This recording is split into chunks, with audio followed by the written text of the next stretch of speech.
मैं हूं कुमार गजेंद्र। जनपद ऑन द स्पॉट में आपका स्वागत है। हमारे एक दूसरे social media platform podcast with Kumar Gajendra में भी आपका स्वागत है, जहां आप हमें सुन सकते हैं।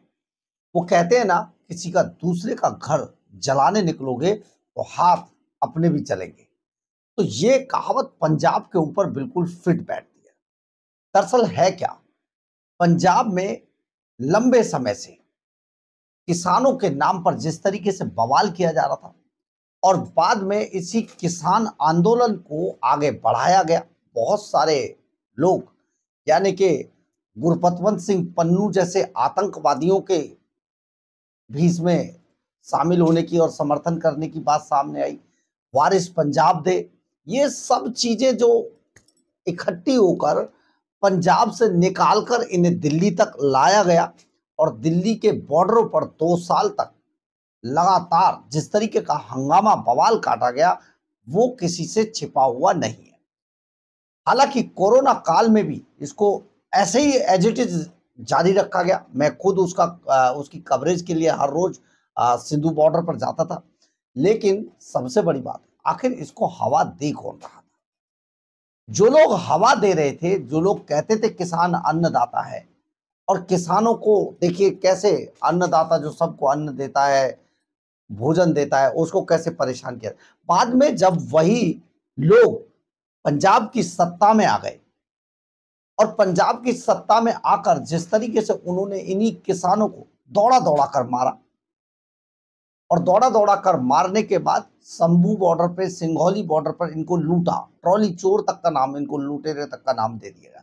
तो ये सरकार के नुमाइंदे जिस तरीके से हल्ला मचा रहे थे, आज अपने ही घर में घिरते हुए दिखाई दे रहे हैं। दरअसल हम बात कर रहे हैं एक ऐसे मामले की जिसमें अब किसान आंदोलन के नाम पर क्या चल रहा है, सचमुच बेहद शर्मनाक है। ऐसा नहीं होना चाहिए, क्योंकि पुलिस के लोग हर उस व्यक्ति की सुरक्षा करते हैं जो जिसको सुरक्षा की जरूरत होता है। यानी कि अगर किसान कहीं पर आंदोलन कर रहे हैं और पुलिस उनकी सुरक्षा में खड़ी है या सुरक्षा में जाती है या उनको हटाने की कोशिश करती है, तो पुलिस अपनी ड्यूटी कर रही है। लेकिन सबसे उससे भी ज्यादा शर्मनाक एक और विषय है कि जो लोग किसानों को अन्नदाता बताकर वाहवाही लूटते थे, दिल्ली तक इनको ले आए थे, लाल किले पर आप सोचिए बवाल कटवा दिया था पूरी दिल्ली के अंदर, वही लोग आज पंजाब की सत्ता में। मैं बात कर रहा हूं अरविंद केजरीवाल एंड कंपनी की, जिनके की भगवंत मान जो उनके सीएम बने हुए हैं, बनाए गए हैं, वो आजकल पंजाब में राज्य चला रहे हैं। लेकिन हैरान कर देने वाली बात है कि दिल्ली में जरा सी बात पर लॉ एंड ऑर्डर की बात की जाती थी, लेकिन आज पंजाब में ऐसा एक मामला हुआ जिसको देखकर पूरे देश में शर्मसार होने की जरूरत है। शर्मसार उन बुजुर्ग लोगों को भी होने की जरूरत है जो अपनी बेटी, अपनी पोती जैसी डीएसपी को किस तरीके से उनके साथ धक्का मुक्की कर रहे थे। सच ये बेहद शर्मिंदा करने वाला विषय था। लेकिन हैरान कर देने वाली बात है कि सरकार की तरफ से, भगवंत मान की तरफ से एक बयान नहीं आया है। लॉ एंड ऑर्डर के नाम पर ये जो बवाल काटते थे, अब चुप्पी क्यों साधे हुए। एक बार इन तस्वीरों को आप जरा देखें। एक महिला डीएसपी के साथ किसानों के नाम पर, किसान आंदोलनकारियों के नाम पर जिस तरीके का बर्ताव किया जाता है, सचमुच बेहद शर्मनाक करता है। खास तौर पर पंजाब के उन लोगों को जिन्होंने इस वारदात को अंजाम दिया है। देखिए, मैं ਇਹਨਾਂ ਨਾਲ ਗੱਲ ਕਰਨ ਆਈ ਸੀ, ਤੁਸੀਂ ਮੇਰੇ ਭਰਾਵਾਂ ਵਰਗੇ ਹੋ, ਸਾਈਡ ਤੇ ਹੋ ਜਾ, ਮੇਰੀ ਗੱਡੀ ਲੰਘ ਲੈਣ ਦਿਓ। ਤੁਸੀਂ ਕੰਮ ਕੋਈ ਰਸਤਾ ਨਹੀਂ ਹੈਗਾ, ਸਾਰਾ ਰਸਤੇ ਇਹਨਾਂ ਨੇ ਬਲੌਕ ਕੀਤੇ ਹੋਏ ਆ ਵੀ ਮੇਰੀ ਗੱਡੀ ਲੰਘ ਲੈਣ ਦਿਓ, ਮੈਂ ਕੋਈ ਜ਼ਰੂਰੀ ਕੰਮ ਤੇ ਜਾਣਾ। ਗੱਡੀ ਦੇ ਅੱਗੇ ਲੰਮੇ ਪੈ ਗਏ ਆ, ਫਿਰ ਮੈਨੂੰ ਧੱਕੇ ਮੁੱਕੀਆਂ ਮਾਰੀਆਂ, ਮੇਰੀ यूनिफॉर्म खिंची, मेरा जूड़ा खिंचा। ਇਹਨਾਂ ਨੂੰ शर्म आनी चाहिए। आपने देखा भी होगा और सुना भी होगा, ये पंजाब पुलिस की डीएसपी है, महिला डीएसपी, और ये जो किसान थे उनके आंदोलन को वहां पर शांत करने, समझा बुझाकर इन्हें वहां से हटाने के लिए गई थी। लेकिन इनके साथ इन किसानों ने क्या बर्ताव किया, क्या किसानों के नाम पर यह सब बर्दाश्त है? अगर ऐसा ही है, सरकार से कोई दिक्कत है तो चुनावों में जवाब दें ये आकर। लेकिन चुनाव के दौरान ये सब चुप हो जाते हैं, लेकिन बाद में ऐसा काम करते हैं। कि किसान आंदोलन के नाम पर पिछले कई सालों से इसी तरीके से हंगामा काट रहे, आखिर हैं कौन लोग इसमें शामिल हैं।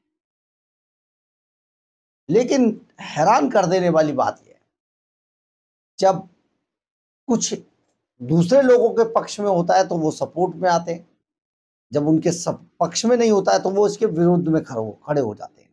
भगवंत मान सरकार ने 24 घंटे गुजर जाने के बाद भी कोई बयान नहीं, केजरीवाल ने भी इस पर शर्मिंदगी जाहिर नहीं की, और इन सभी ने, आम आदमी पार्टी के जो केजरीवाल एंड कंपनी के जो लोग हैं, उन्होंने अभी तक पंजाब में लॉ एंड ऑर्डर की स्थिति को बिगड़ते हुए शायद नहीं देखा है। लेकिन इससे ज्यादा लॉ एंड ऑर्डर की स्थिति का बिगड़ना कहीं पर भी नहीं हो सकता कि किसी महिला डीएसपी के साथ इस तरीके का बिहेव हो जाए, इस तरीके का व्यवहार हो जाए। सच बेहद शर्मिंदा करने वाला है। लेकिन क्या अरविंद केजरीवाल, भगवंत मान एंड कंपनी शर्मिंदा होंगे पंजाब में इस बर्ताव के लिए? और पंजाब पुलिस के साथ इस तरीके के बर्ताव के लिए क्या वो सख्त होंगे? अभी तक क्या उन्होंने कोई ऑर्डर दिया है? अभी तक भगवंत मान ने कोई बयान दिया है?